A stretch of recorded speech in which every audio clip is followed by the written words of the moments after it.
சிந்து பைரவி சீரியல்ல அடுத்து வர எபிசோட்ல என்ன மாதிரியான ட்விஸ்ட் எல்லாம் இருக்க போகுதுங்கிறத இந்த வீடியோவில் பார்க்கலாம். சிந்து அந்த புடவையை எடுத்துட்டு உட்காந்துட்டு இருக்காங்க, ஃபீல் பண்ணி அழுதுட்டு இருக்காங்க. அப்ப சிந்துவோட கை முழுக்கவே காயமா இருக்கு. என்ன சிந்து, எப்ப பாரு இதே வேலைதான். அன்னைக்கு உன்னுடைய பழைய நினைவுகளை எல்லாமே அவங்க என் அம்மா தீ வச்சாங்கன்றதுக்காக உன் கை முழுக்க காயம் பண்ணிக்கிட்ட.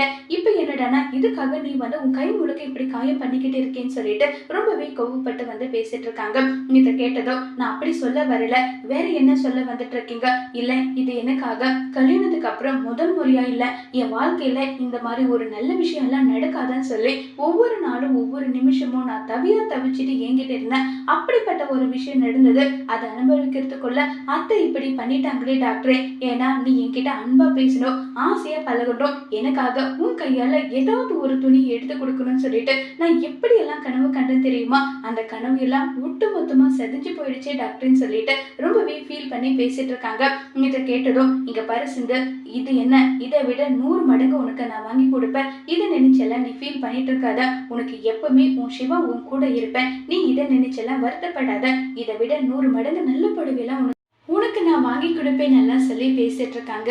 இதை கேட்டு சிந்து ரொம்பவே சந்தோஷப்படுறாங்க.